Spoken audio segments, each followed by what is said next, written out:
Hello, everyone, and welcome along to One Hub Racing Season 27. We are back.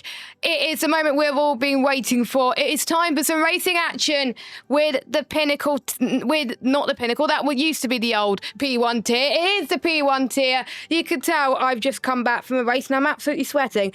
Welcome, everybody. My name is Jess Ball, and joining me as my co-commentator for this season, we had a pleasure of being accompanied with each other a few seasons ago, but he is back. We have Mr. Mike Edwards. Mike, how you doing, my friend?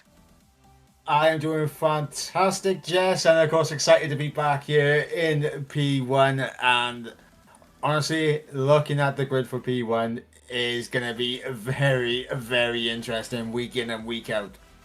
Honestly, I can definitely agree with that. We've got a really stacked grid and some interesting rounds coming up as well. And the adaptive weather system has definitely thrown a curveball for today's action. But before we do that, let's have a look at the lineup. As you can see on your screen, we've got a lineup that I'm going to be keeping an eye on for the season. Callum and Arndt and J. Cole. We have Colin and Nick in at the Ferrari, Roby and Collie in at the Red Bull, Marco and Camille in at the Mercedes, Chris and Axelok in at the Aston Martin, Furious and Ricardo in the Alpine, Catherine and Alexa in the Haas, Casper and Kieran in the Racing Bulls, Ben Mills and Lukey in the Williams, and Owen Wyatt and Pelzy in the Kick Sauber. That is a stacked up grid, I must say, Mike. Yeah, absolutely. And there's so many drivers there that can take podiums and race wins as well. So it's going to be a very tight season, I think, where everyone's going to be like a little race here, a little race there, a little point gain here, a little point lost there. It's going to be so intriguing just to see like what is just going to happen. Of course, Silverstone, the first race of the season, it's a track that all these drivers would know like the back of their hand. It's essentially like another preseason race. Yep, it is. Pretty much everybody loved this track. It is, of course, the home of British motorsport, first used in Formula One back in the 1950s, and it has had so much heritage, so much history as well. And it was actually brought to the idea of Silverstone back in 1948 before it was official in that. The layout changed in December 2009, which used to be, Cops Corner used to be turn one, now Abbey is now turn one. So quite a lot of things have changed in that regard. But without further ado, I need to turn my game sound down because it is very loud. But without further ado, let's get started with qualifying. Now, at One Hub Racing, we have the adaptive weather system. And what the adaptive weather system is designed to do is to really stop the full wet races happen every so often to make things a bit spicier for the drivers. So every Sunday at 12 o'clock during the pre-race show, a wheel gets spun and a weather combination for qualifying and a weather combination for the race gets revealed. And for both combos, the wheel was not very nice. It decided to throw us wet weather in both the quali and the race. It is very wet to overcast in quali and then very wet to overcast to wet in the race. I am intrigued to see how that's going to affect the drivers today in terms of setup, in terms of tyre choice, because after seeing what happened in the lower tiers, they probably had a little bit of an eye on what happened in the lower tiers. Pretty much almost everyone, Mike, has gone for the Inters. Yeah, absolutely. Of course, I mean, as you said with the adaptive weather, I mean, for me, it's thrown out the perfect British conditions ever. Absolutely emptying it down, then overcast, and absolutely emptying it down once again. So it understood the mission at hand, I think the wheel did. But yeah, in terms of the tyre strategy, I mean, yeah, you've seen a lot of the drivers out there on the set of the intermediates on their first qualifying runs, where at this stage, you may think the wet tyres might be a little bit better for the conditions out there. But yeah, it's going to be interesting, especially at the start of the race, because we did see in both P3 and P2, the wet tyres at the start were the better tyres to be on, but after around 3-4 laps, it does kind of start to level out a little bit. I think that's in both qualifying and the race. So I think that more people would definitely try and see what is going on there. So here comes Casper Klein in the P1 tier, heading towards Stowe Corner. You'll be going in a lower gear than you would in the dry, of course. Heading towards Vale now. You got to clip all that curve. With a wet setup, there will be riding the curves a bit more. Casper struggling a little bit in the final corner. What's it going to be? Our first lap time of the day, 1:43.7. That is definitely a beatable lap time. We've got more drivers up to finish their lap times. One of them is Kieran. He is back in One Hub Racing. Great to have him back. He goes up to the line now. Again, a big slide for me, but not as much as Casper. We'll see what he can do. He goes up to the line with a 1:43.5. Yeah, 1:43.5 from Casper. Ricciardo coming through 43.5 along with Kieran. Ben Mills with a 43.7 as well, and Lukey on the Inters 42.8. Now Lukey, a driver who, of course, Jess, I mean, we saw the preseason race. We had a little gander. Lukey was saying that he was struggling throughout all of that, so I think him setting a provisional pole position lap time is going to boost his confidence massively. Yes, and of course, with it being wet weather conditions, that means the balance of the setup is a bit more stable, and he probably likes that as well. And as I was saying, that Callum goes 1/10 quicker. So to be 1/10 slower than Callum for Lukey, that is very, very impressive, as we saw Coley going in 10th fastest. So I think for the round one to start completely wet, I think this is, again, like another pre-season race. We won't know fully the pace of the dry conditions until round two, but you never know, it might rain again. And with the adaptive weather system, it could throw more curveballs than ever, and we could have 4 wet races in a row, but then after that there'll be no more wet races, then they'll completely dry all the time, so you never know. So we got more drivers on laps, and the benefit of this being very wet to overcast qualifying, with most people on inters, they won't just be doing a lap then going into the pit. If I were them, do multiple laps on a set of the tyres really can help heat the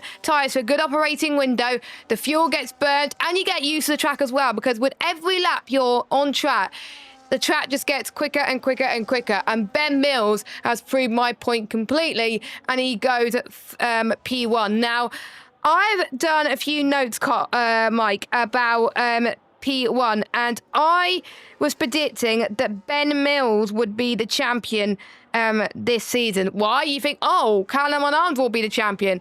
He's missing a couple of races, and Callum will need to win quite a lot of races in order for him to be champion. As Roadbike goes P2, that's really impressive.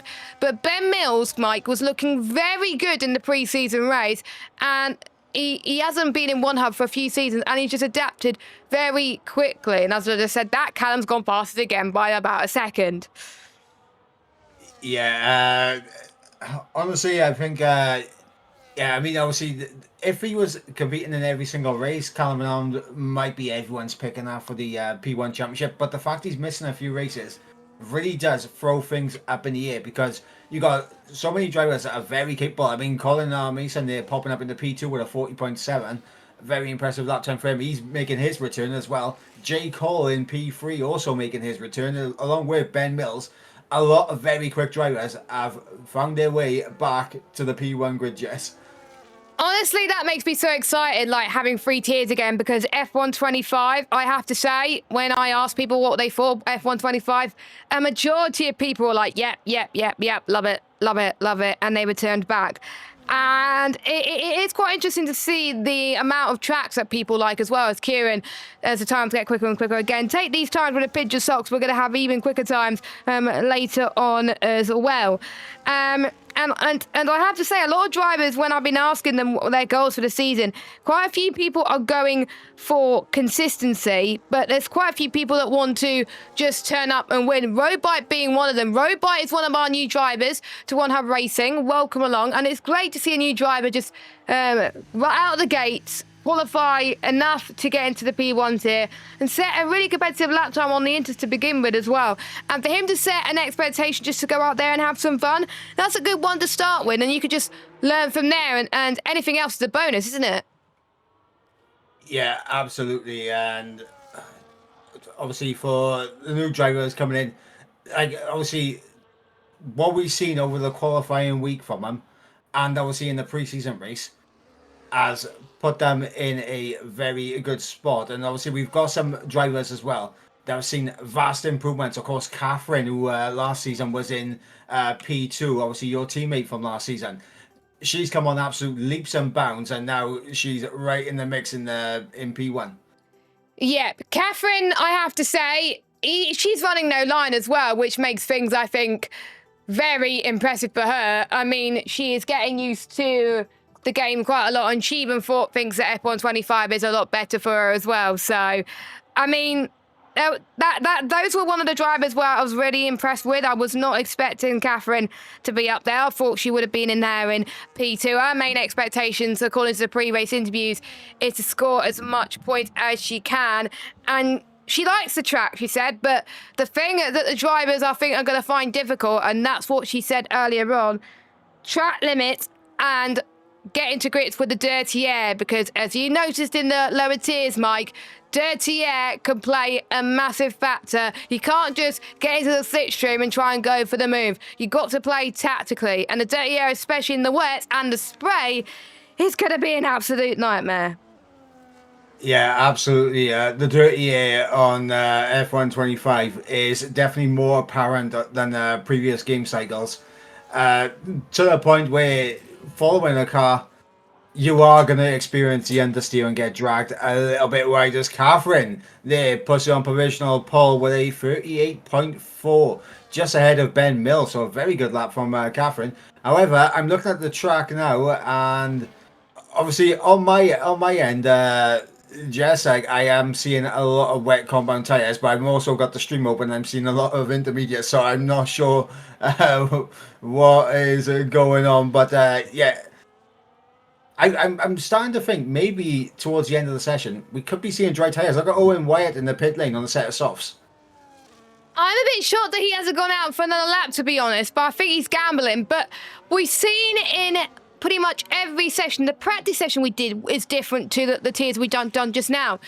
It dries up in different times because the weather is set to approximate, and that's what goes fastest. People may think, oh, in P3, it dried up with 2 minutes to go, blah, blah, blah, blah. We should go out on soft then.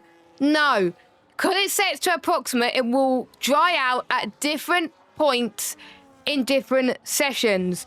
So the drivers have got to go with their gut feeling. They can't rely on what just happens in the lower divisions. They got to just trust their instinct and just see how the track is doing. If they think it's going to dry up, then go on softs. Obviously, we don't know in the commentary box when it's going to dry up, but that's the beauty of the adaptive weather system, of how it can change like that. We'll see who else is going to come across the line, as we got, I think, Callum's teammate of Jaco. Of course, my co-commentator from last season, he just goes in into the pits. Great to see him back in the league. He's another driver that was very keen to return to One Hub Racing, and he's just, I think his main goal, Mike, is to get the constructors with Callum, and also try and see if he could be fighting with him for the drivers. It's kind of like turning into a deja vu, like in real life, isn't it? Where we have both McLarens fighting for the drivers and constructors. Absolutely, and obviously, I'm kind of hoping and praying that Callum does well. Of course, my teammate from last season. So I'm hoping that he does very well this season. He definitely looks to be more in tune on the pace on this game compared to the previous game, as he's 3.5 seconds up on his lap time right now, Jess. So we could be seeing a new provisional pole lap coming in from Callum and Amjad. Yes. Ooh. Oh, as Callum's coming to the pits. That I think is a smart move, because otherwise you're gonna lose so much time coming in and you won't have time to go into the pits. So fair enough. Everyone, if I was them, go into the pit lane. So we'll go for your order then in terms of who's qualified where at the moment. So we've got Marco in P1, Ricardo P2, Axelot in P3, Casper in 4th, J. Cole in 5th spot, Kieran in P6, Collie in P7, Catherine in P8, Ben Mills in 9th, and Lukey, your top 10. And obviously there were some people that went out at different times. So again, take that with a pinch of soul. One other driver, Mike, that I'm really glad to see him back at One Hub Racing, I'll find his pre-race interviews whilst we talk about him, is Chris. He was last in One Hub Racing a few seasons ago, and I think it was like season 21 or season 22 he was last with us. And honestly, he took a break from it. He had to go at F124, realised F125 was good, so he decided to throw his hat into the ring. And when he was asked, it's his first time racing in 3 years, he's just trying to get up to speed. There's some very quick drivers in this tier. He said he doesn't have very high expectations, so his main expectation is to get up to speed with the game and with the tier, which is fair enough with a lot of our returning drivers. One of our new drivers, Road Bike, comes in P1, but with our returning drivers, it is just pretty much just getting the feel of the game and also be aware of your surroundings who you're going to be racing with. Yeah, absolutely. Obviously, for the returning drivers, it's not only getting back into the swing of things in terms of just the pace, but it's also getting back into the swing of things in learning how to drive with the drivers that they used to race many seasons ago. Because, as you know, over the years, there are some drivers that have gone from being quite passive to now they will fight for positions and they will get their elbows out. So it's going to be a learning curve for Chris early on, and yeah, I mean it's a very good idea for him to just kind of settle into the P1 tier, see where he's stacking up in terms of pace, and see which drivers and that he can battle with, and which ones are aggressive, which ones are a little bit less aggressive, and who he can actually go toe to toe with. I remember him and Axelot when I think they were both in position tier. They were battling a lot, and it was a privilege of me commentating with them. And with Axelot and Chris being teammates, when they were asked about whether they enjoyed being teammates, Axelot saying they was very happy, and they do have the record for the most constructor championships together, so it made sense for them to tie up. And Axelot's main goal, even though Chris has been really downplaying on expectations, Axelot's like constructors. He wants constructors and top 3 in drivers. Axelot is aiming quite high, whereas Chris is just being like, just try and settle in. And sometimes you want a teammate that's confident and a teammate that's still trying to learn the ropes. As we've got 1 minute and 35 seconds on the clock. And unlike what we saw in P2 tier earlier, just like we saw in P3 though, it has stopped raining. Yeah, absolutely. The rain has stopped falling, so I mean, Casper's out there on the set of the soft tires. Owen changed to Inters last second, and I think he might be kicking himself for changing tires, because I feel like on the flying laps now is where the dry tires are going to start to come into it. Yes, and Road Bike, I think, is just coming out a little bit too late, so that will be his over. So we're going to watch Casper's lap as he goes through, but I think we will start to see the track being a bit slippy, but it's almost dry in some places, so we're going to have to wait and see. Let us know your thoughts in the chat on who you think is going to get pole position for tonight's P1 race. Your current pole time is set by Axelot with a 1:36.209 as he makes his way through in towards Stowe. He's setting purple set to do, but the ones that are going to be the quickest are going to be the last people out on the road. So if you're on Inters, if you're the last of the Inters to set a lap and you set a good one, you're going to be one of the quickest, and that's really going to help you. So Axelot maybe not be in the best position for now unless he's got really high ERS and he's able to burn them very quickly, but the checker flag is about to drop. I think he can go again if he wants to. Axelot goes P1 with a 1:34.302. His teammates about to cross the line. We also got Nick, who has just come across the line in P2. That is very impressive for Nick, Mike. Yeah, and then Colin pips him. So Nick again in a battle with his teammate. Of course, last season it was Lucky, now it's Colin.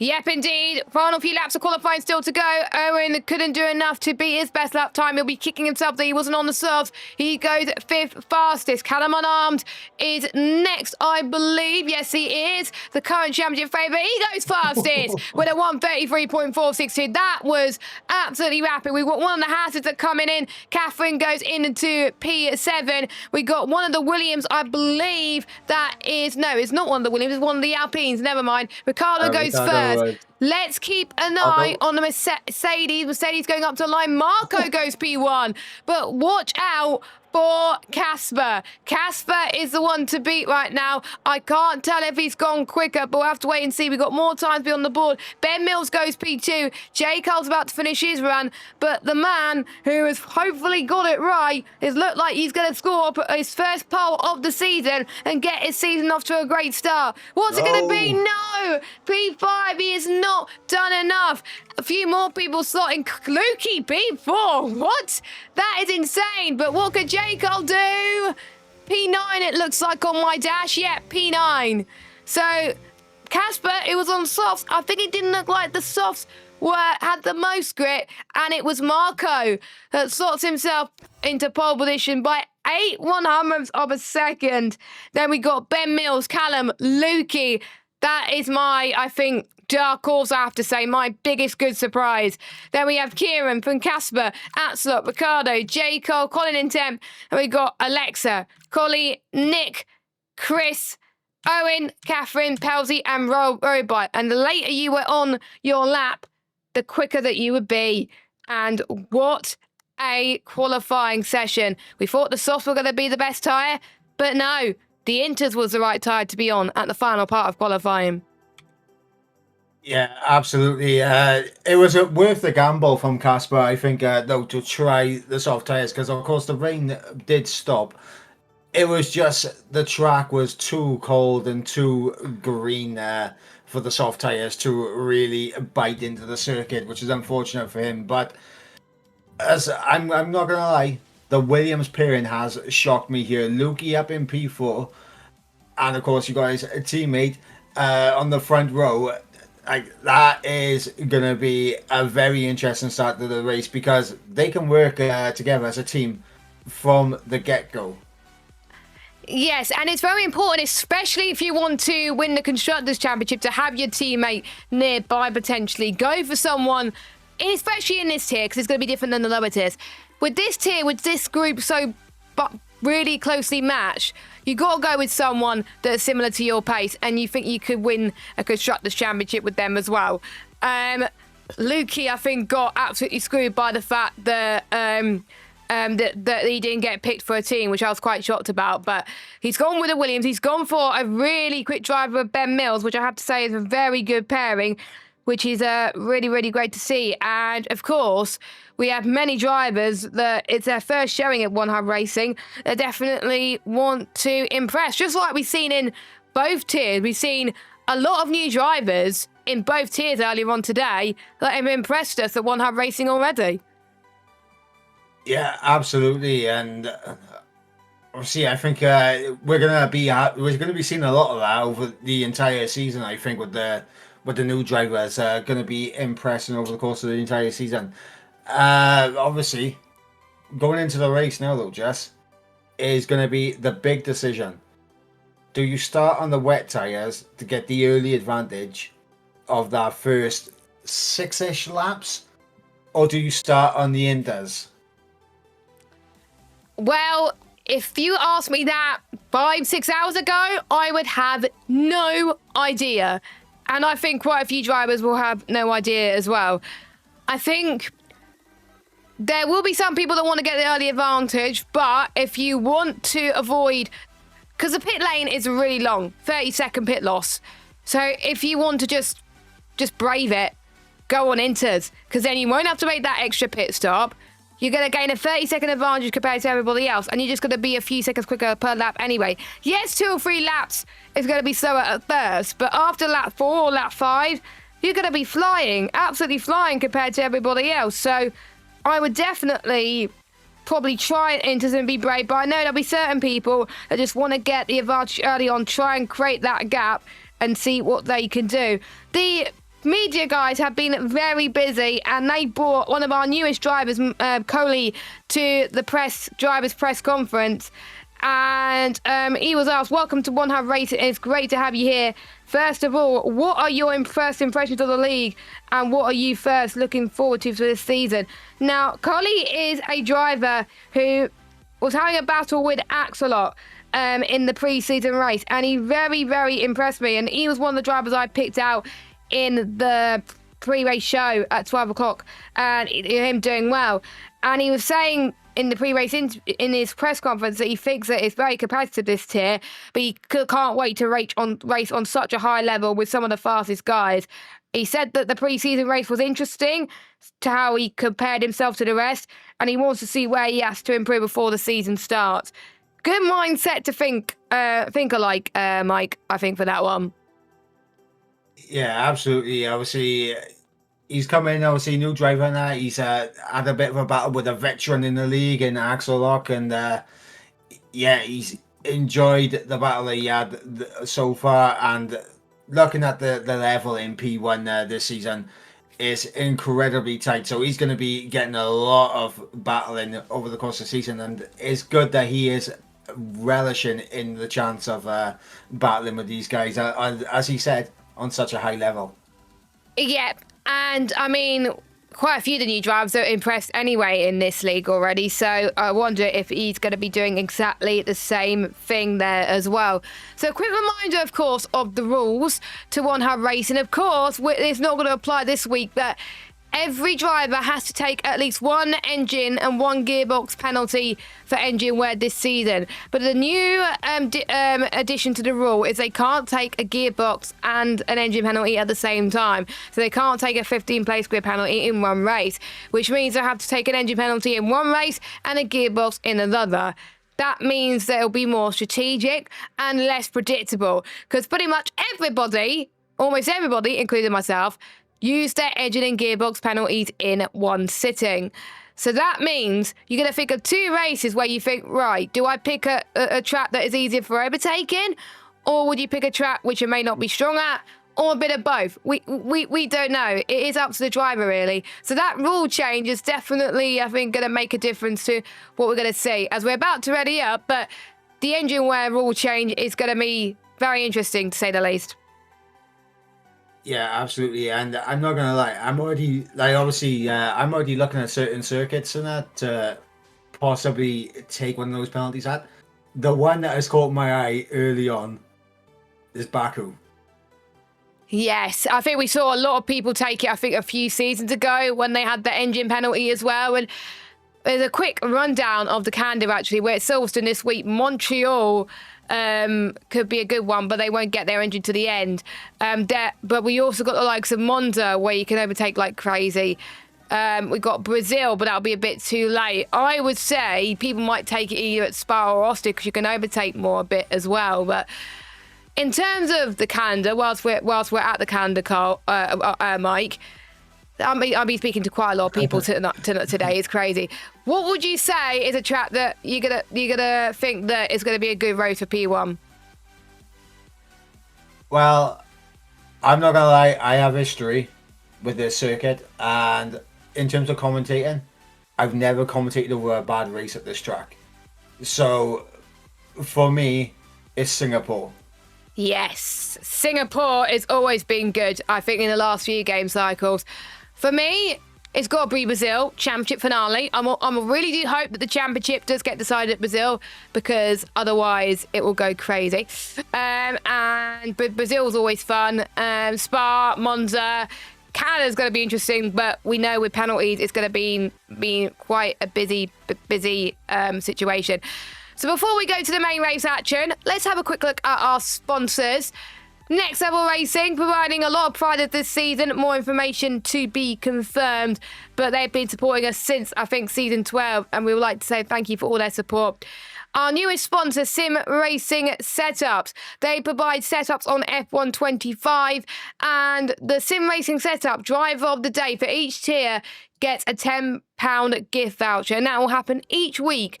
So we may have people getting more than one sim racing setup voucher. You never know. And also there's a sim racing setup discount if you use 5%. No, if you use the code 1Hub Racing, you get 5% off at checkout. You can get all the lovely setups. I had the command there as well. If you do exclamation SRS for more information. Pure Sim Gear, they're providing gloves and socks to the most combined poles and fastest laps. And there's also a discount code, as you can see on your screen. We also have our partners, Vespertine, that support our championship apparel. They also provide prizes for the Ron Hub Racing driver rankings, and also the Going Gets Tough award that provide the Race the Dream t-shirt, which I've got on right now because I won it last time.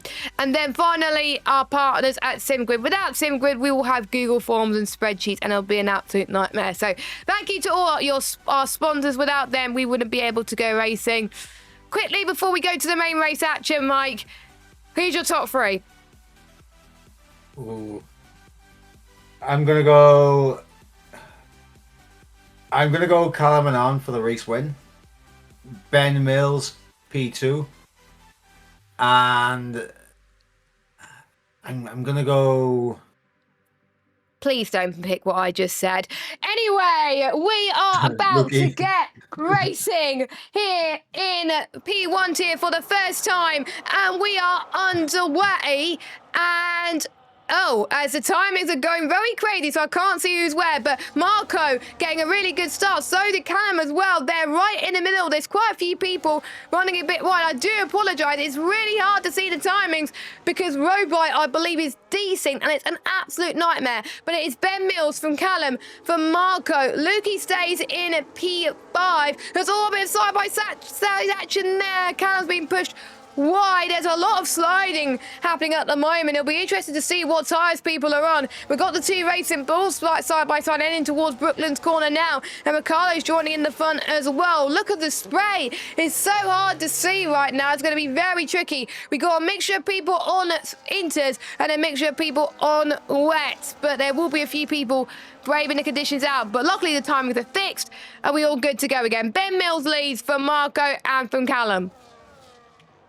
Yeah, absolutely. And it looks like a lot of the drivers have opted for the wet compound tyres to get underway. I'm seeing a lot of blue wall tyres on these cars, so they've opted for the early advantage, Jess, of the grip on the wets. Lukey, the only one in the top 10, opting for the set in the mediums. Intermediate, sorry. Yes, Lukey setting on the intermediate tyres, as well as Nick, Chris, Colin and Owen. So they're going to hope that, of course, it dries out later on. As you can see, Casper trying to get the lunge on Lukey. Casper having the advantage of the tyres for now, and he really wants to gain momentum now as Casper is through into P5. Chris doing the same on Nick. Brilliant move from Chris, but he's going to try and get back. Goes Nick, goes to the left-hand side into club corner. Is it going to be plain sailing for our owner, Nick Egan, side-by-side towards the Hamilton straight, through into turn one of Abbey, and Nick gets the job done. Nick up into P12, but meanwhile, on lap 2, Ben still holding Marco strong here right now as we enter the Wellington straight for the second time of asking. Nick's not doing too bad. Lukey's not doing too bad on set of inters, but you can see he's trying to lose a bit of grip here. So, like I was saying earlier, the first few laps, it will be okay. But after that, the wets are just going to overheat. So, if I was Lukey, just be patient. Yeah, you just got to be patient and keep up with decent pace, and he'll be right back in a few laps' time.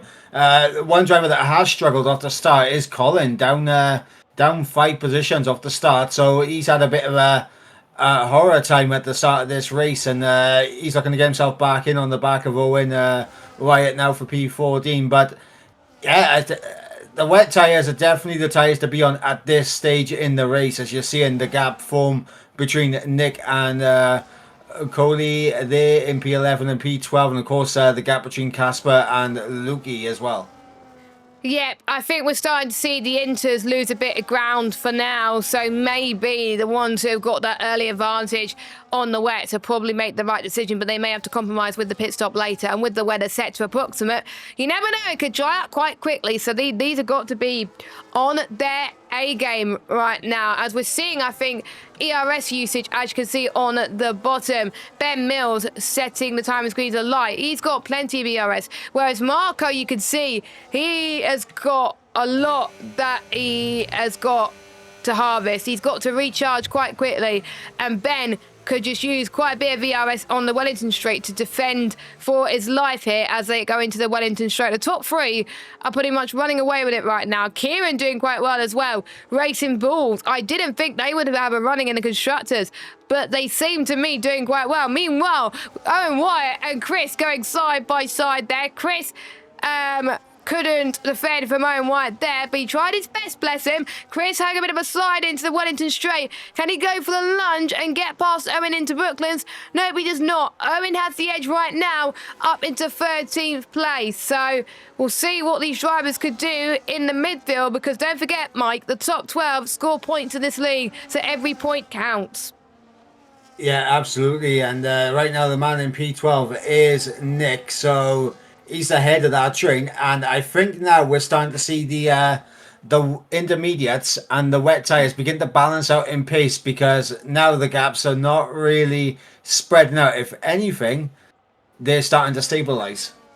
Yep, it looks like it, doesn't it? I think pretty much a crossover point where, if you ask Mark, for wets and inters are pretty much at equal footing. So it's about personal preference. And you can see Lukey's already catching up to Casper quite quickly. So I think it will get to a point where the inters might be the faster tyre. But we saw in the P2 race, didn't we?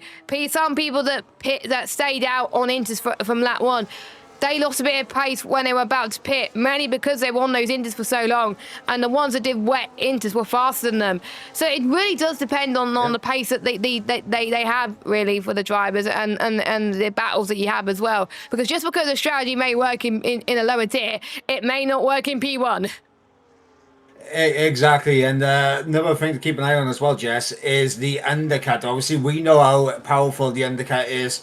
We saw it worked absolute miracles that in P2 and in P3 earlier on, where the earlier you pit, the better your advantage is on the undercut. But I think that's the reason why a lot of the drivers have gone for the set of the wets, because they can make that earlier pit stop and then get a nice undercut on those on the inters. Yeah, I can see what you mean as well. That's probably why quite a lot of people done it. And I really like the variance of strategies in each tier. I mean, it's incredible. It shows what the adaptive weather system can bring to you. And it seems to me a lot of people have got a balance in terms of their tyres now, in terms of it hardly overheating. And watch out for the dirty air, Mike. There'll be quite a few people that don't want to run close into a slipstream as much, because otherwise your engine's going to overheat quite quickly.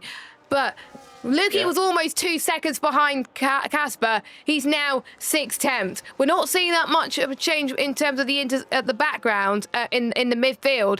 But in between Lukey and Casper, you can see Lukey is doing all his might to get past. And this is really great to see him doing well in the intermediate conditions, because in the dries, he was saying, bless him, that he was struggling and he didn't think he deserved to be in his tier. As he's right on the gearbox of Casper as we enter the Hamilton Straight. I don't think he's going to go for the move there. And with track position being key, he's going to lose out so much time. Yeah, and of course, being that close to the car in front, he's going to be hit with the dirty air and the understeer that he's going to get off the back of Casper. I was on board with him earlier when he came through Cobb's corner, and the understeer just dragged him off track, and he might have picked up a warning for that. I would imagine so, but he needs to get past Casper as soon as possible, and it looks like he might go for it. Anthony around the outside. Casper covers him off into Brooklands. Casper's going to defend for all his might. It becomes the inside. Throw it into Woodcote, and I don't think he's going to go for it there. And he's gone wide. Both of them have gone wide. They're changing positions. They do not want to be in each other's slipstream. They do not want to be in the dirty air. We'll go on board with Lukey right now into Cop's corner. Aim your car to the right, and the dirty air is going to be an absolute havoc for Lukey. He's got to do it now. He's got to send it now. Casper made a mistake. He's got to be brave. We saw that with JR Mason in the contact between the two of them. That's allowed Casper to cut the corner. I wonder if there's going to be some arguments in the stewards win between those two. That's allowed Ricardo and Axelot and J. Cole to catch up. Yeah, and here comes Ricardo on the ERS, and he is flying through, overtaking Casper. Might have a look on Lukey as well, thinks better of it, but opportunistic move there from Ricardo in the Alpine. Yeah, Lukey's lost about 5 seconds to Kieran, so I think for some drivers, if you're stuck behind a tyre that's not meant to be the right tyre and you get a bit impatient, you make mistakes like that sometimes. As we're seeing Nick and Owen going side by side in towards the Hamilton straight. Owen, I think Nick was ahead and he's still ahead now. Owen almost got the job done into Stowe, but Nick is defending for his life right now. So we'll see what happens into here comes Owen. He's going to go around the outside into Village. Doesn't quite work. Into the loop and entry. He's going to try again into that tight chicane. It's going to be really hard work, but he's going to see what he could do anyway. Let's go on board. Oh, well, I'm going on board as Owen's run a bit wide there. He missed his braking zone in towards the Wellington Straight and he lost a bit of time. That's allowing Chris to say thank you very much. That's my position, but Owen is not going to give up without a fight. He's going to defend for his life, but he's going to be worried that Robot and Colin are going to catch him up. This is now buying stuff. If you battle too much, that's going to allow everyone else behind to catch up. Yeah, and that's the catch-22 when you're going side by side, because ideally you don't want to be stuck behind the car in front, but at the same time as well, battling side by side, you just bring people into the battle that you don't necessarily want into that battle. And we're seeing that there with Chris and Owen now. It's opened the door now for potentially Robite and Colin to get involved in that battle. Yeah. And I think we've seen that in the lower tiers as well. People do that as well. This is the closest battle that we've seen as well. We'll keep an eye on the guys at the front as Ben has gone into the pit. So has Callum. Marco has stayed out. And don't forget, at One Hub Racing, you got to make 2 mandatory stops, even in the wet conditions. So this is going to be important. So Ben's going to go on to set up the inters. So is Callum. And Kieran, I won't be surprised if he goes on to it as well. Of course, Lukey stays out because he's been on the intermediate tyres. So they all come out. So that means Marco is your race leader for now, but he's still got to go on to the intermediate conditions. Meanwhile, Nick's still going strong as he's trying to hold up Chris. What happened? I've just noticed Ben's on the set of the wet compound tyres. He didn't change to the Indus. Ben has not changed to Indus. We saw that in P3, didn't we? Where we thought, I can't remember who it was. Was it? I'm trying to remember now. Oh, it was, Burjax or whatever his name is. He stayed out on full wets and, well, it was a catch-22 there. It was like, take it better than line it, and he had to stay out anyway. So, yeah, that is a bit unfortunate. So that's my commentator's curse out the way. I predicted him for the race win. Today, actually, no. I can't remember if I predicted him for the race win. It might have been Callum. But I predicted him in his top 3, and that's completely bottled straight away. So I do apologise in advance, Ben Mills. So, yeah, let's get our commentator's curses out the way. I almost did that in the pre-show at 12 o'clock earlier on as well. So lap 7 of 26. Marco makes his way in towards Stokecorn. I would expect him next lap for him to come into the box, which he does, and I would expect Kieran to follow suit. No, Kieran stays out, and you're going to see Lukey trying to close up there right now. I'm liking the mixture of strategies that we've got at the moment. I wonder which strategy is going to pay off dividends here.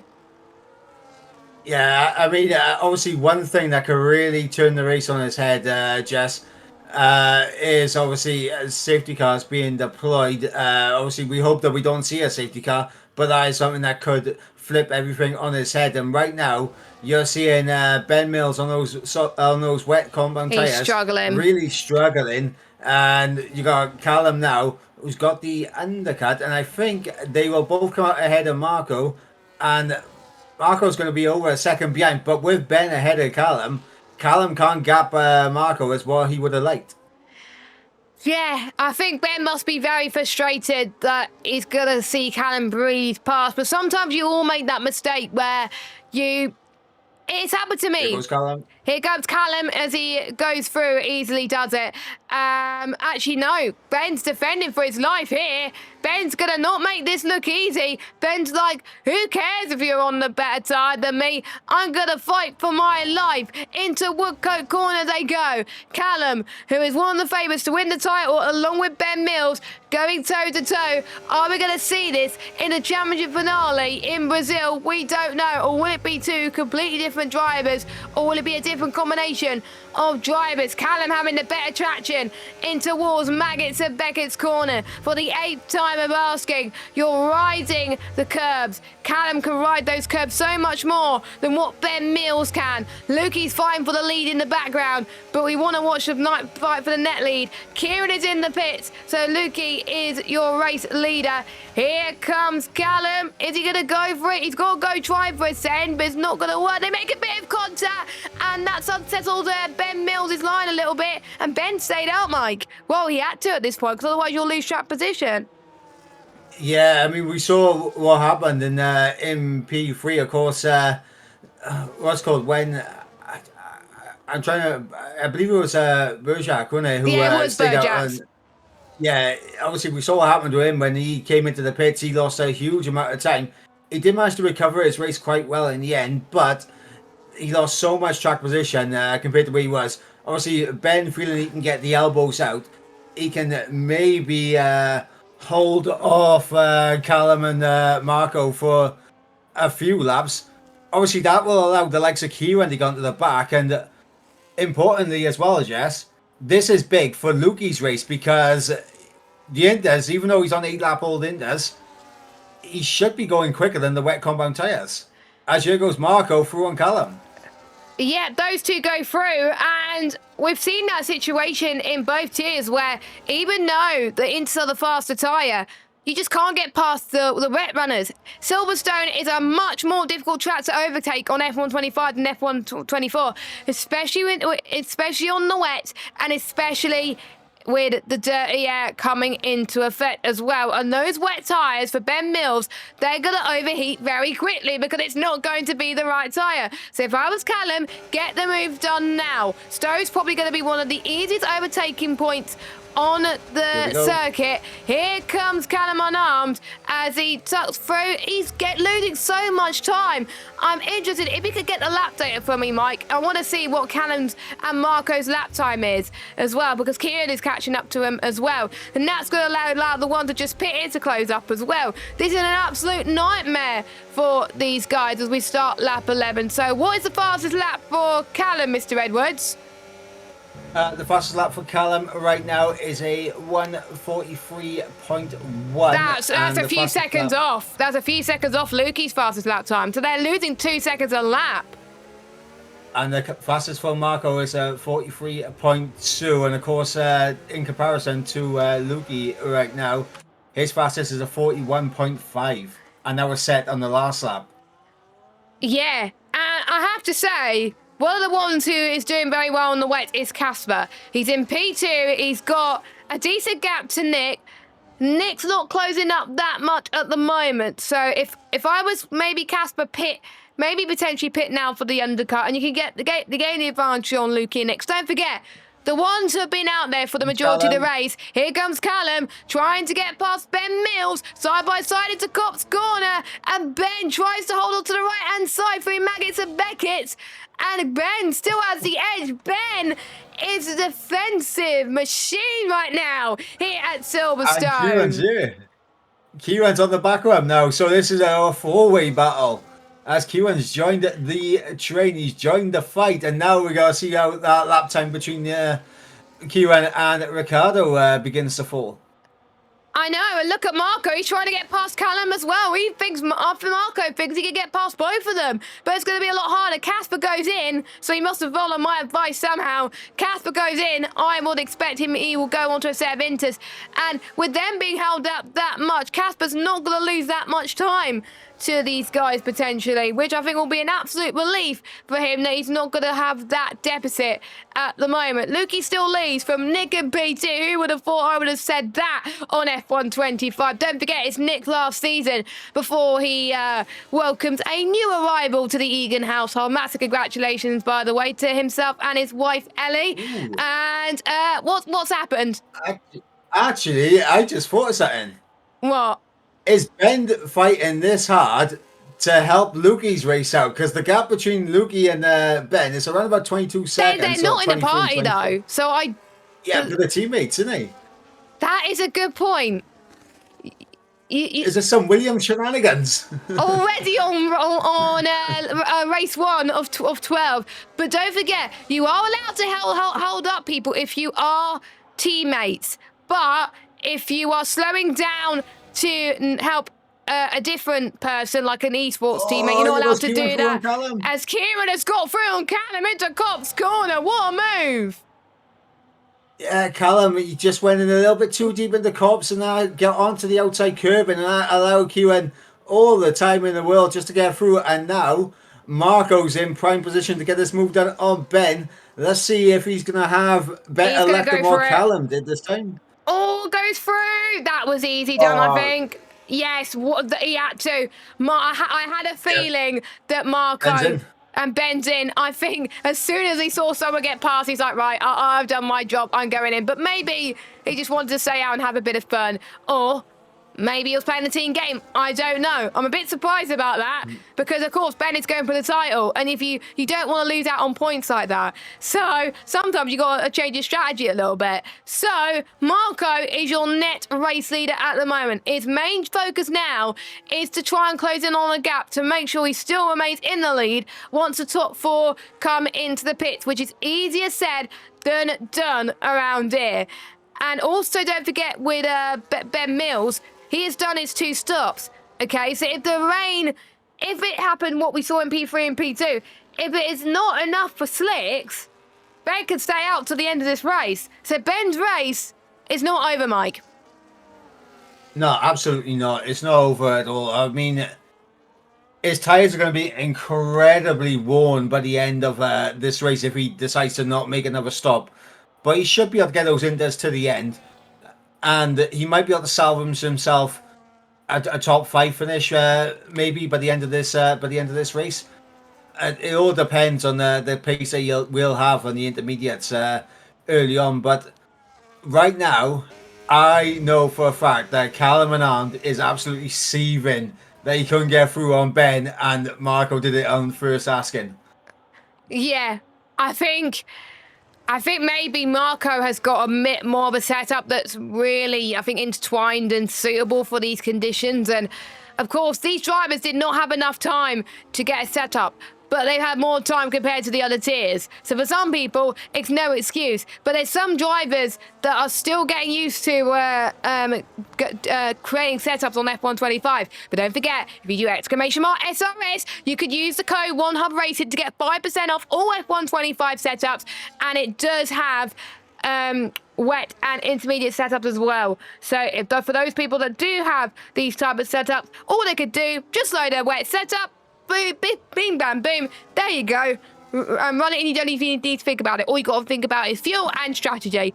That is it. So make sure that if you haven't already, use the code 1HubRacing to get 5% off setups. You can go onto their website, simracingsetups.com. Gaps increase in 18 seconds. Old teammates are in P1 and P2 right now.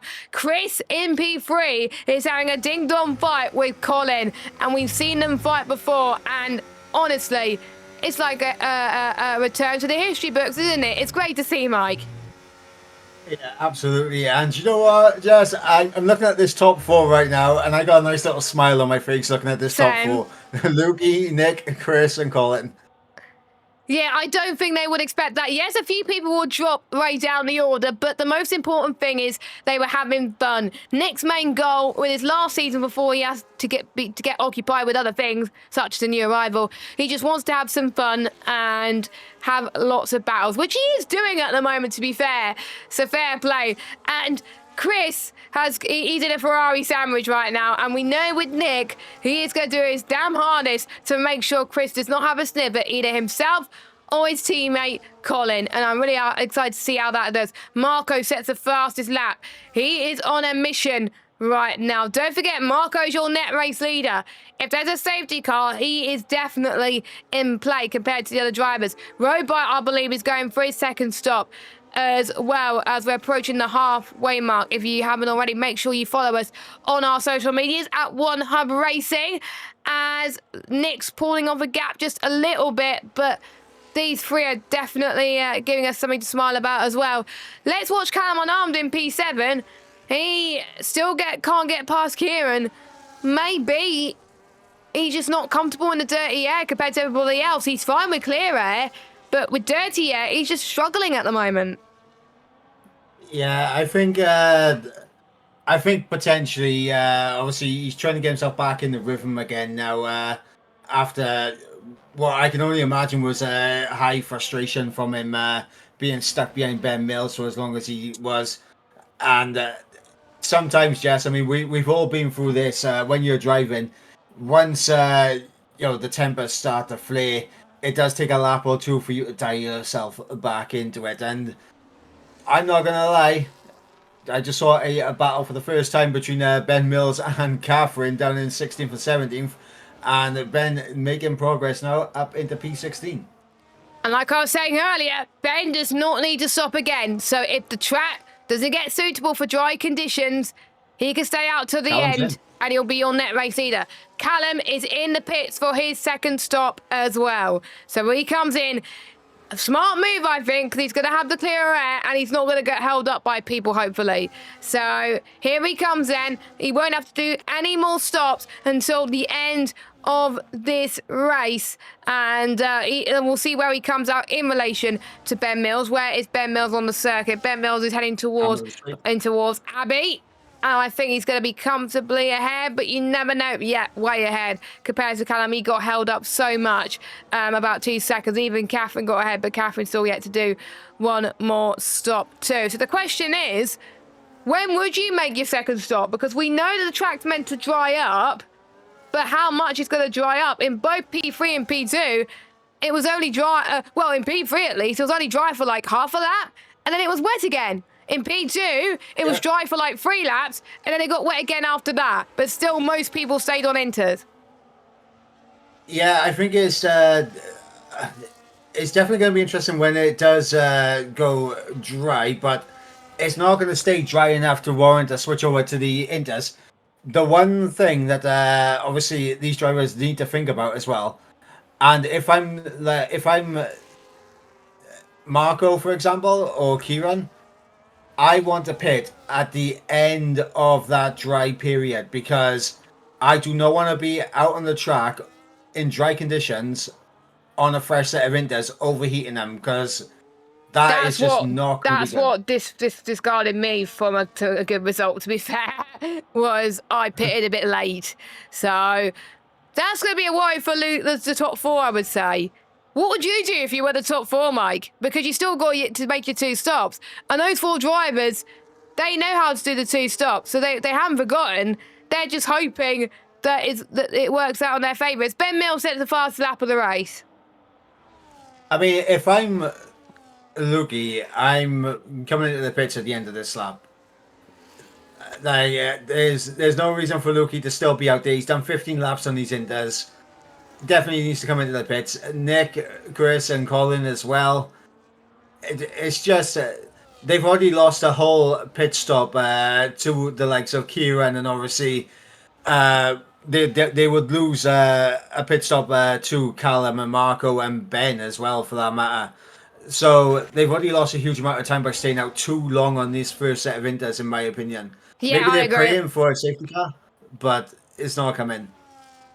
No, I think we've seen a VSC in P3. I think it was Lukey's in. Yeah, we saw a VSC in P3, and that was it. And I can't remember what it was called. I think it was at the lap 3 or lap 4. I think it was. So and in P2 we had no safety car. Kind of wish we had one, to be honest. But there you go. Double stack of Ferrari. Double stack of Ferrari. Well, they had to, because otherwise they were going to lose so much more time, Mike. Yeah, and Lukey's gone on a set of the mediums. Oh, no. No. It is far too wet. I don't know what he has done. It is far too wet. However, if it does go dry... But he still has to wait one more stop anyway. So If he didn't have to make one more stop, then he would have probably made the wrong decision. But Oh, he's struggling. He's struggling massively. Lukey. And we're going to see, I think, Ricardo easily get past him there. He was brave, bless him. If he was on Inters, he probably would have stayed P3. But good, worth the gamble, though. Fair play. Yeah, Ricardo down the inside, and yeah, Lukey's just gonna have to. He's gonna have to tiptoe around for a couple of laps and then come back in and go on the set of the Inters because he's still on course for a top 10. A top 4 finish. He could be on a podium as well. Yeah, I think that's probably what he's doing. I've got a strong prediction.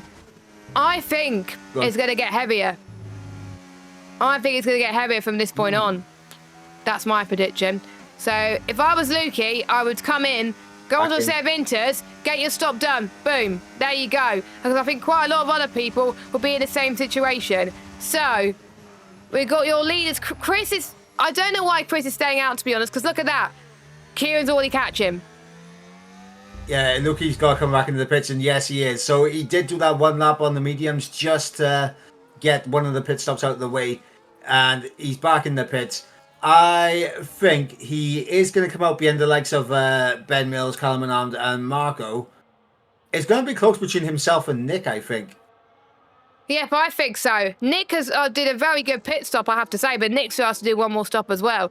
I will get... Well, it's only a second off the back of yeah, Marco. Exactly. I will get the pit stops here as well. The ones that have done 2 stops are Ben Mills, Callum Unarmed, Marco, and now Lukey. I did say watch out for Ben Mills, even though he was on the wrong tyre. And was I right? Yes. You're welcome. If you want lottery numbers for next week... please message me in my DMs, JessGave35. Thank you very much. Yep, I'll be right there now asking for the numbers. Yep, thank you very much.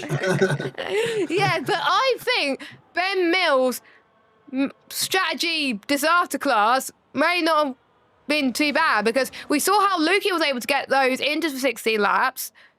Ben's going to try and do the same. So maybe Lukey was the guinea pig for Ben Mills. Potentially, I mean, it worked out for both of them in the sense because Lukey, I think if he pitted a couple of laps earlier, on the right tyre, right in this.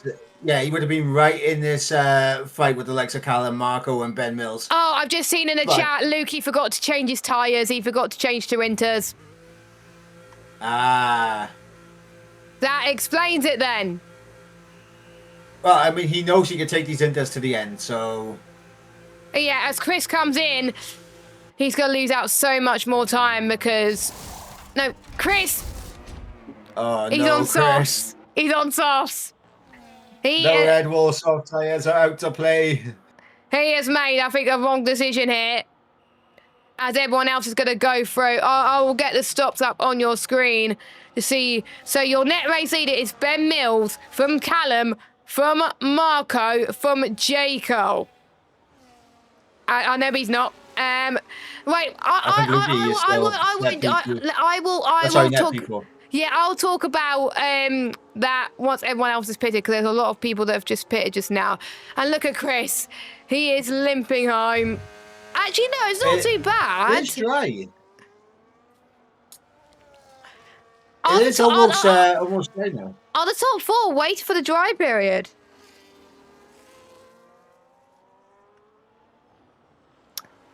I mean... Answer the postcard, folks. I mean, even if they were waiting for the dry period, I'd say come into the pits this lap and chuck on a fresh set of Inters. Because even if it is dry, it's not going to be dry for long. Nope, it is definitely not. And Colin, you could tell it's going to try and easily get past. But look at that. It stopped raining. Well, Chris, I do apologise. I do apologise. You have made the right decision, but probably a lap too early. He's running out of VRS though, bless him. So, Ricardo comes in. We know it's going to get worse towards the end of the race. Would you risk a set of Inters but having it overheat, or would you wait for a few more laps and wait for it to be Inters again? It depends on what the engineer's saying on Oh, how quickly. Cole! Call. 10-second penalty for speeding in the pit lane. That is a chance of his good result gone. Yeah, absolutely. But yeah, as I was saying, I think it all depends on what the Oh! engineer is telling you. Ricardo's lost it at the exit. And he's trying to get his tyres up to temperature, and it's just not working. As we got a yellow flag, and that's probably is him, but I think if it was me, I would have gone on to a set of the dries for now, just to hope and pray that it stays out. Chris is now 7.5 seconds behind Marco here. This could work out very well. Yeah, and you got Lukey on the fresher, the Inders, only 1.2 behind Chris as well. So you got to think with Ben's tyres as well being 8 laps old and beginning to overheat now in the drier conditions. He's going to be backing Callum and Marco up, I think. Because we saw him do it earlier on. He can defend like an absolute trooper, can Ben Mills. So let's not rule Lukey out of getting onto the back of these guys. I think with Chris, it all depends when it starts raining again. Kieran's pitting. Kieran is pitting. Axlock's pitting as well. Ben stays out. I wonder, is Ben going to do all he can to try and make sure his teammate has a sniff? It's raining. It's raining. Kieran, Axelot, please go on Inters. They're not. Kieran's on it, softs. But Axelot, thank goodness, he is seed sent. He has gone on Inters. You can tell who's watched the previous streams and who hasn't, because Kieran, he's going to have to pit again. Yeah, there's droplets falling now on the track. Not heavy yet, but we did see in only P3, but also in P2 as well. It did get a lot heavier towards the end of the race. Yep, I think for P3 it was just like dry then wet again. P1, I think it was similar to what we saw in a little bit in P3. We don't know. That's just opened up the doors so much. Well, look at the stops as Road Bikes retired from the session in the pit lane. Stops then. Everyone's done 2 stops apart from Chris. So... Oh, Jess. What? Penalty 3 seconds. I'm sensing a cheeky team versus team battle going on right now. Williams and McLaren, because look who's on the back of Lukey. Jaco. Oh, I'm excited. I am excited. Welcome to One Hub Racing. I've been dying to commentate on this for so long, and we get some good racing. We get some inter-team battles. This is what we want to see. F125 is definitely bringing out the best in One Hub Racing. We've got 3 tiers. We got the pinnacle of One Hub Racing on a Sunday night at 7:30. That's the place to be, as Colin has picked himself a time penalty, which is not going to help him. Ben Mills, he's going to have to play a strategy masterclass on his life and defend for his life here, because the constructors, I've seen in quite a lot of the interviews, a lot of drivers want to win the constructors. Ben Mills being one of them. Jaco, Callum Unarmed, even the 2 racing balls want to have a chance at the constructors as well. We have a lot of teams that want to help each other, that are so even on pace, but we have the equaliser of the adaptive weather system that is changing things rapidly right now, and you can see that Ben's old tide is not going to help Callum and Marco here whatsoever. To be fair, Kieran is not doing too bad on the set of the slicks, so this might last quite a bit, you know, as Callum takes quite a bit of curve into Cop's corner, and he's trying to... He's got to do what we saw Marco do about 5 or 6 laps ago. He can't afford to just be stuck behind Ben Mills, because that's where he lost the time earlier. And you're gonna probably see other drivers catch up. So here comes Callum Unarmed. He's going to see what he can do. It's definitely Inters now. It is damp. So Kieran unfortunately has to pit. Chris unfortunately has to pit. Ricardo unfortunately has to pit. Lukey and J. Cole as well. Here comes Lukey and J. Cole. J. Cole gets the move done, and this is crucial for the constructors, Mike. Yeah, absolutely. Of course, right now it's looking like it's either going to be McLaren or Williams topping the constructors early on. And that move from J. Cole on Lukey could be very crucial because you got to imagine that obviously they're going to overtake Chris in the pit lane. Kieran's going to have that penalty added on to him that he has right now, but his tires are going to fall away at the end of this race, so It's going to he's not. overheat. Yeah.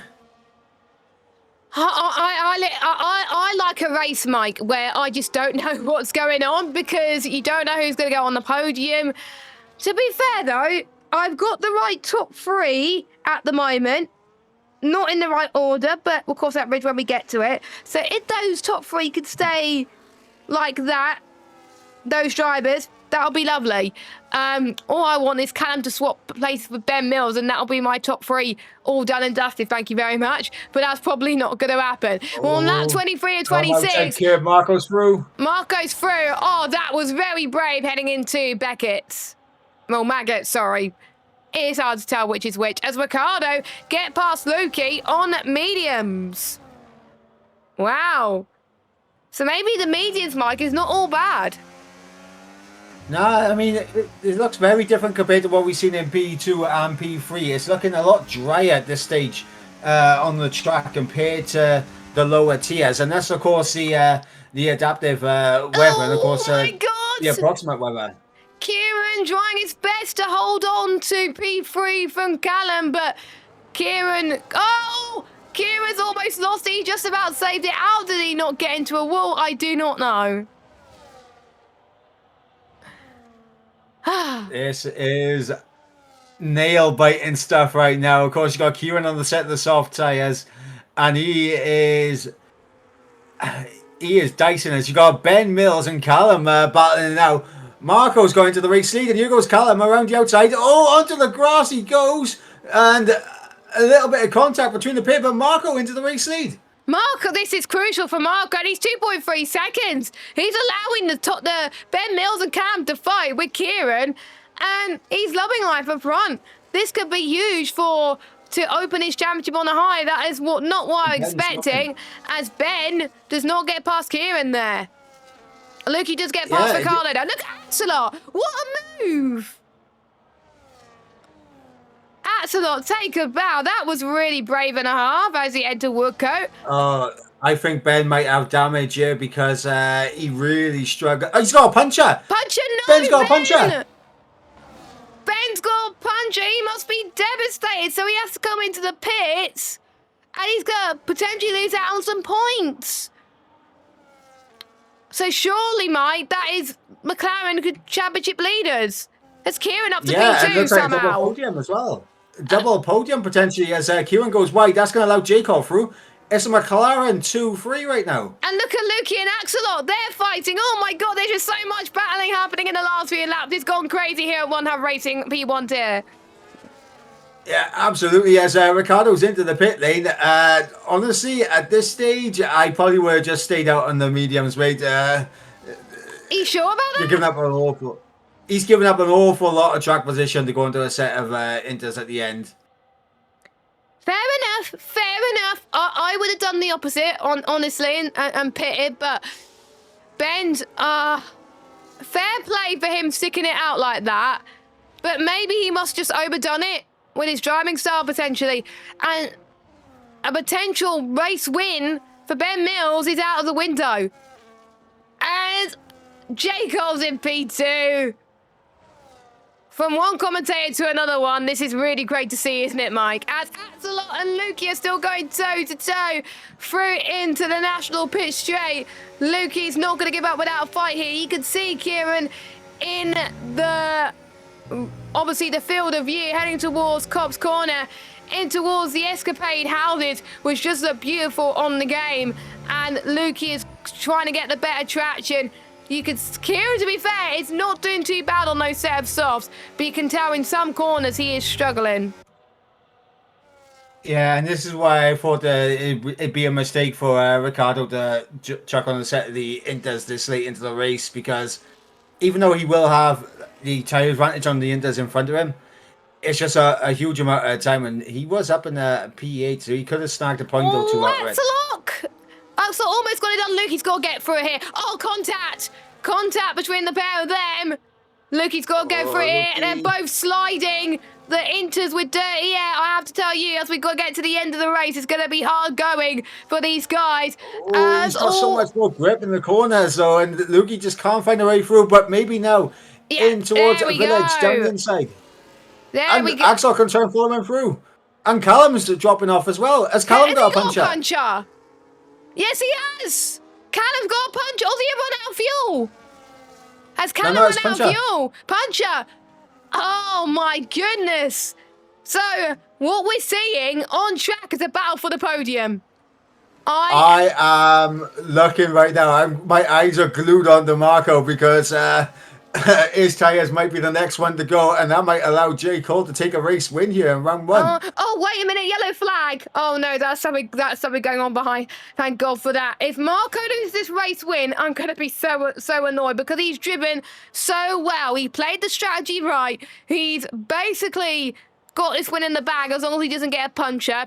He let everybody else fight. When Callum couldn't get the move on Ben Mills, Marco did, and did a stellar job. Through goes Marco in towards Stowe Corner.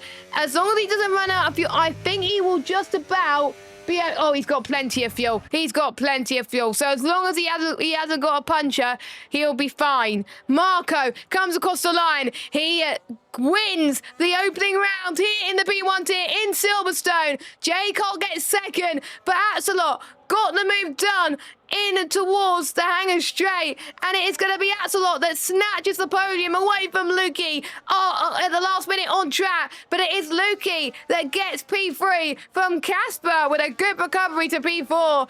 Axelot in 5th, Owen Wyatt in 6th. Where did he come from? Well, the answer to that, he picks up no penalties, and if you get no penalties, it rewards you. Callum dropped down to 8th. Pelsey having a good race as well. Catherine with her first race in the P1 tier, getting her first point. She probably wouldn't be expecting that. And her teammate Alexa joins her, and Ben just misses out by 1.3 seconds.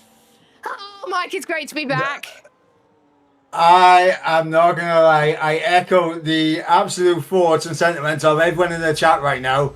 Larkin, unbelievable scenes. Entity saying what a race, and what a race that was right at the end. The punchers coming into effect. It was almost like Silverstone from a few years ago where Hamilton came across the line on 3 wheels. Yeah, and we thought that I think if Marco raced for one more lap, he probably would have got it, the puncher as well. But I'm so relieved that he didn't.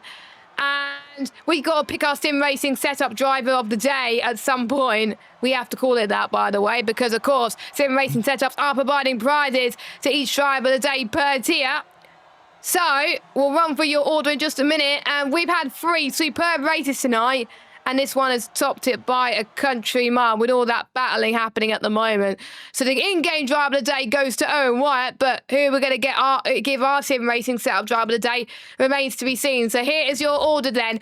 Marco wins from J. Cole, from Lukey. He'll be really happy with that, considering he said to me last week, oh, I'm struggling. I don't think I'm going to do well. Well, you just picked up your first podium of the season. Then we got Casper in P4. Then we got Axelot, Owen, Kieran, Callum, Chris, Pelsey, Catherine, Alexa, your final point finisher. And he gets the fastest lap inside the top 10. Outside the top 10 belongs to Chris, so well done to him. Then we've got Ben Mills, Nick, Ricardo, Collie. He didn't have a good race, unfortunately. Neither did Colin, and neither did Robite, who has unfortunately DNF'd. Right, we got to pick our sim racing setup driver of the day now, and we got to think of a question to ask them. Mike, I will let you go first. Who is your sim racing setup driver of the day, and what would you like to ask him or her? I'm stuck between 2 names, I'm not gonna lie. Do I make it easy for you and you have the one and I take the other? I don't know who I'm gonna pick, so you go for it. Okay, so I'm gonna give it to Marco, just for the pace he had throughout the entire race. And he was able to get the moves done when it mattered, whereas obviously we saw early on in the race where Callum was unable to get through on Ben Mills. Marco did not have that issue. And my question to Marco would be, congratulations on your first victory of the season. And was you expecting to be there with no challengers towards the end, with punches happening to your competitors left, right, and centre? And how nervous was you of a puncher at the end? I have to say, good choice of driver of the day. I'm torn between two. You can probably guess who I'm torn between. The other two guys on the podium. I'm torn between those two. Oh, I think the only reason why I'm going to go for this person, because he wasn't the one who made a mistake and went on the wrong tyre. So if that person did not go for the wrong tyre, he would have been my sim racing setup driver of the day nominee. Lots of words in one go. But because he was able to make moves, he was able to make the strategy work right, I'm going to go for Jaco. Absolute fantastic result from him on his return to One Hub Racing. I think he'll be very happy with that. Considering he was commentating the race before, I would expect him to be tired after that. But no, he was having a bit of fun. My question for him is, were you expecting to get a podium on return to One Hub Racing? And how difficult were these conditions out there? So that is my question. I would have given it to Lukey if Lukey chose the right tyre. But there we go. But to be fair, we've all done that. I've done that at the Women Esports Finals. But we are going to wrap it up because I'm still going to try and recover on what's just gone on. We have got Canada up next week. We know that could throw some curveballs in terms of the weather. What would you expect going into next week, Mike? I am expecting to see a lot of 3-second time penalties. The chicanes around Canada are brutal, and it is so easy to pick them up. So a little tip for all the drivers going into next week: as long as you keep it penalty free, you have a chance of a very good result. Yep, I have to say. And that goes my advice in terms of all tiers. If you keep it... speaking from experience, in every league I've been in, I've been on the podium on F1 24 around Canada just by keeping it clean. So just don't get penalties. But it's going to be a lot of work to do as well. It's nice and fast flowing. It is a short lap as well. And it is going to be interesting, to say the least. The last race before our first break we due to the bank holiday. So whilst we recover from what has been 3 fantastic races, 3 opening races to One Hub Racing, we hope you enjoyed it. If you haven't already, please leave a like on this video if you're watching this back. If you're watching this live, make sure you follow us on Twitch and also follow us on our social media channels at One Hub Racing on Twitter, Instagram, TikTok, YouTube, Twitch. The list goes on. Make sure you follow us as well. Also join our Discord server, and also make sure you check out our sponsors, Next Level Racing, who are providing some prizes for us this season, sim racing setups. If you use the code One Hub Racing, you will get 5% off all setups on F1 25 by using the code there as well. And the winner of the drive of the day in the P1 tier is either going to be Jaco or Marco, will get a £10 voucher from Sim Racing Setup. So I wonder who it's going to be. Well, the drivers will be voting on that a little bit later on. Then we go to our partners, Vespertine, are supporting our merch this season. And also, finally, our partners at SimGrid. Without SimGrid, we wouldn't be here today because we would have to do forms and spreadsheets, and it would take an absolute nightmare. We're going to have a bit of a rest now. You could join us next week. Our next stream will be on Thursday or Friday for Inside the Stewards Room. Then we got the pre-race show on Sunday at 12 o'clock. And then our next stream for P3 will be at 4:30 UK time for Canada. And our race will be at 7:30 p.m. So for myself and Mike Edwards, thank you so much for watching. It's been a great race. Welcome back to One Hub Racing. I'm looking forward to more of the same action again. Take care. We'll see you next week. Bye-bye.